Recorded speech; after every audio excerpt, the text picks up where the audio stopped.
Welcome to Main Street Minds with your host, Amish Munshi. This is where industry leaders and seasoned pros share their secrets to success beyond limits. Let's dive in. Uh, Hello and welcome to Main Street Minds. Today we have Helgen sharing the insights of Inland Empire with us. The most critical piece in buying real estate is identifying when to buy, what to buy. So let's see what's happening in the market. Welcome, Helgen. So thanks for coming over and sharing your valuable insights with us. Of course, glad to be here. Thanks for inviting me, Amish. I appreciate it. Hey, cool. So tell us a little bit about you. Like what do you like to do? Yeah, well, I am a full-time realtor, like yourself, and I'm also a MLO, a mortgage loan officer. Uh, Man, that's pretty much all I do. I like I like helping first time. I really focus on first time home buyers. I just like that feeling of getting them to their first home. And typically, a lot of first time home buyers have so many questions because obviously it's the first time they're having to deal with this big investment, first time investment of their life. So to help them is Yeah, something that I love to do. perfect. And do you think this is a buyer's market or a seller's market right now? Honestly, it's weird because inventory is still low, but then prices are kind of staying the same, and that's due to interest rates. And there's different pockets in the Inland Empire, which is my market, where it's still selling like hotcakes. But then if you go into other areas, things have actually cooled down quite a bit. So Yeah. it's market dependent for sure. Yeah, and so if I have to like summarize that, I would say even with the current rates at like between six and sevens, people are still buying. It's still it's still a better option to buy rather than rent. And if you're looking to move, I think it's still a good idea to be buying something right now rather than waiting. If the houses are still selling quickly in this market, I cannot imagine what will happen if the rates were lower. It would be, yeah, it especially for the first time home buyer, right? Like it was if in when the market is hot for the sellers, we don't even look at an FHA offer, right? It's like, I don't want to deal with that. So right now, if you're a buyer who is buying your first time home, this is your opportunity. It may not even be possible to be buying a house later. Buying real estate historically over the centuries has always been difficult. If it looks difficult right now, it just feels difficult. But that's where Helgen steps in and makes it possible. He brings in the money, he brings in the house, and you get to select where you want to be, and Hilton will make it happen. So thanks for doing that, Hilton. Tell us a little more insight into the market. Like, what are you observing in numbers? Yeah, so numbers wise, I can actually share my screen. Sure.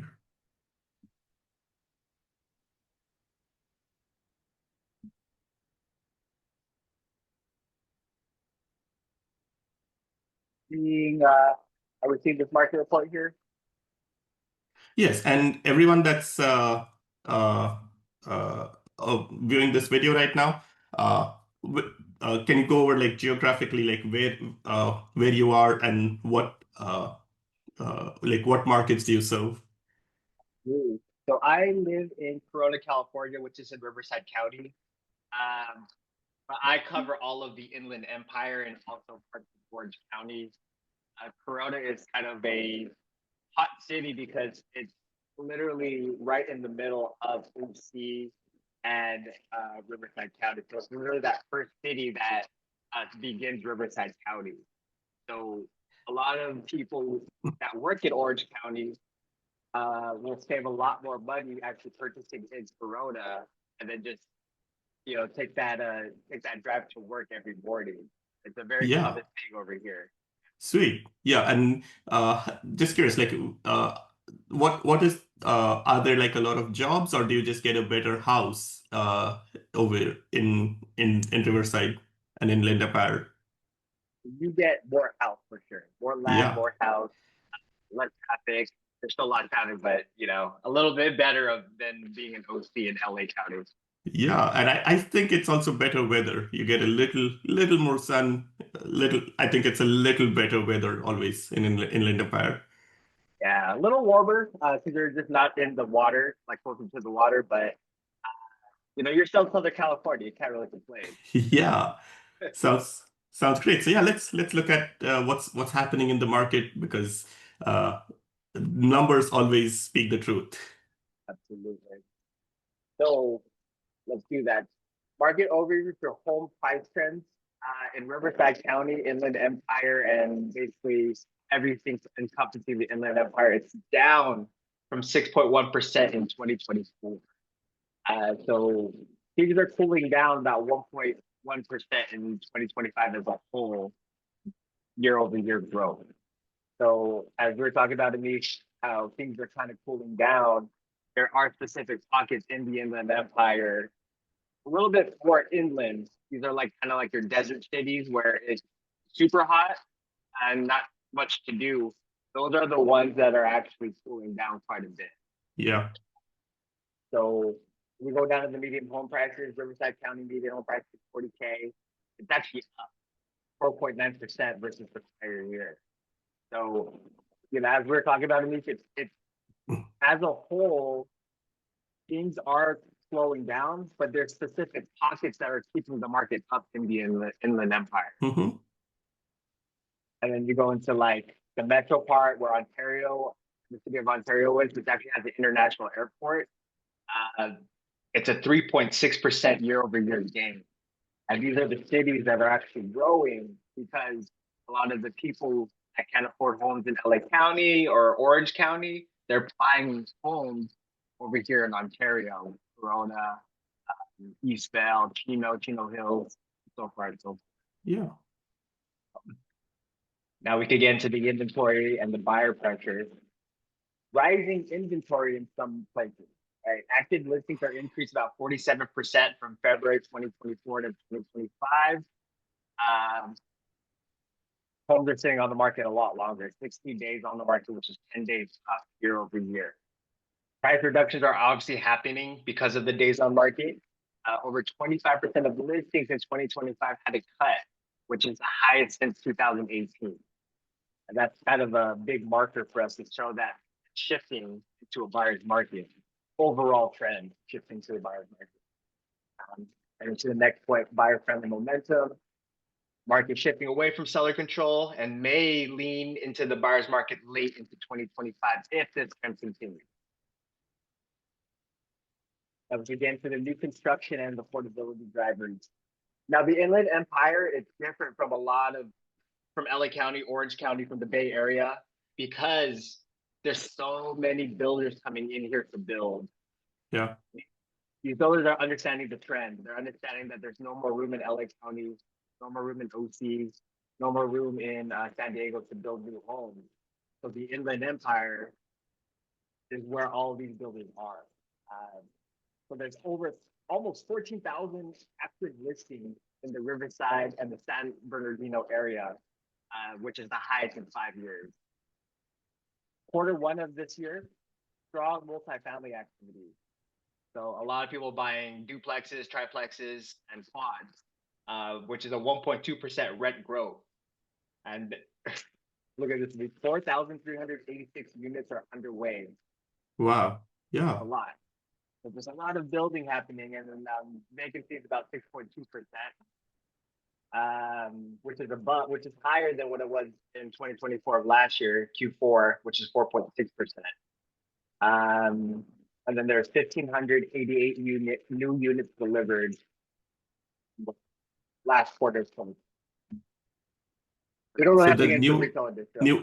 So both owners moving into the area as well as tenants, renters moving into the area, both is growing. So the population is growing, and that's always a great sign because that means the area is doing good. It's attracting other people to be there. So they are developing everything. The infrastructure is going to be all new. So you get fresh new stuff everywhere around you. Exactly. And that's not happening anywhere in California, but in the Inland Empire, which is a good marker for even for investors looking to get into a high growth city, high growth area. This might be the place that is good long term for investment. We don't have to go into retail and industrial. see, there's a good one right here. Affordability and demographics. Mortgage burden. Inland Empire homeowners spend 67.8% of income on their mortgage among nation's top strained market. Which, Yeah. as we know, Mish, that goes past the DTI, right? Like Yeah. It's like how did they qualify? so a lot of creative financing happening. I don't know, whatever the case is, but they're still getting in with that high debt to income ratio. Cash buyers are prevalent. So 40% of transactions are all cash Wow. in Riverside, San Bernardino So County. as a realtor, how do you compete with this? Like how, if let's say if I want to buy a house over there, like how do you are you still seeing multiple offer scenarios, bidding and paying more than list price? Not paying more than list price. I will say this, Mish, is they are trying. Every list that I've had, I've received all kinds of offers. Wow. However, they are not, they have their rules, right? These are investors looking to make some money, so they're not necessarily coming at list price. Mm-hmm. So how do we compete is we educate buyers and let them know like we may have this all cash offer, but we need to do our open house. We have to see we have to market it and then get these buyers to come in and see the value so that they can at least offer their list price, which will beat the all cash offer. There will be contingencies. At the end of the day, these sellers in the market, they're still trying to get full value as much as they can for them. Yeah. So first time home buyers, all first time home buyers still have a chance in this particular market. Yeah. Okay. So even though it looks competitive, it looks difficult, that's where your expertise and magic comes in, saying how do we make this happen? Exactly.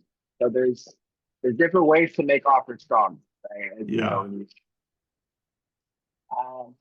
And the big thing, population trends, going to continue growth as coast migrants seek affordability, right? Coast migrants meaning OC, right? LA County, all those living in the beach cities. Yeah. Those are expensive homes. Yeah. So let's go inland. Inland suburban expansion fueled by remote work demand and new infrastructure. To your question, Amish, about are people going because there's work opportunities in the Inland Empire? Not necessarily, right? There are some cities that have those opportunities, but or not totally in the Inland Empire. The reason why people are able to come here and still work is because they're remote. Yeah. They're still. COVID. Yeah. So, and that kind of new infrastructure that our world is kind of shifting towards Yeah. allows. But at the same time, I think it's a lot more safer to be in Inland Empire than go out of state. Yeah. If that 1 day a week work is required on in office, it's possible to go from Riverside or Corona into an office in Los Angeles. You may not be able to do that from Vegas every single week. That's a great point. Yeah, and it's that gives, and you're still in California. That saying, Amisha, is once you leave California, it's almost impossible to come back. Yeah. Right. So Yeah. come in, buy some more, go to the Inland Empire, stay close by, work 4 days a week from home and just get to the office when they leave. Yeah. Everyone wins. All right. Summary table. So these are for all of those analyticals out there. Year over year price growth is 1 to 5%. Historically cooling. Wait. Oh, it's cooling 1.1% now in the current market. Median price in all of Riverside County, 582 to 640. Everything obviously varies by county. Yeah. Inventory up almost 50% year over year right now, which then trickles down to days on market, which is up 60 days. Price reductions are increased 25% with listings. That crazy mortgage burden is 68% of income. And cash buyer share is about 40% of cash buyers coming into the Inland Empire purchasing. And then that vacancy for multifamily is at 6%.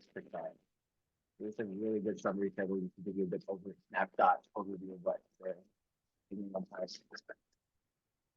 Yeah, so I would say what is it a better time to be buying in summer versus winter? Like, is it like there's always more inventory available in the summer, and but also more competition, more buyers and more sellers, right? Versus in the winter, people are probably on a vacation. They may not want to list their house.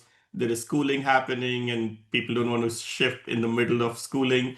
So, is this a good time to be buying a house? I know a lot of people look at mortgage rates and market trends, but that's another aspect, right? Winter versus summer. What do you observe in your market? In the summertime, it's definitely got more busy for my personal market, my personal business. Hmm. Uh, so if you're, my advice is for friends, if you know what you needed to do to actually purchase a home, you saved money for down payment, your credit's good, all that sort of things. Absolutely, go out there. You're going to have more inventory. There may be more competition, but at least you're going to have more opportunity to choose from. Yeah. Uh, so Yeah, I would always say like buy a house that you like. Let the numbers worry about it themselves. All we are looking at these numbers just to justify saying it's still a good option to be buying. The only people that I would say should not be buying is don't buy a house if you know that you're only going to be there for 1 year. It's a bad idea. good point. Don't buy a house because you got a good low monthly payment. That's not a reason to buy a house. You buy a Right. house when uh, you want to stay there for a reasonable amount of time and you like the house. $1,000 payment a month on a place that you don't like is going to hurt a lot more than a $5,000 payment for a house that you love. So uh, uh, reach out to Hilton and uh, it,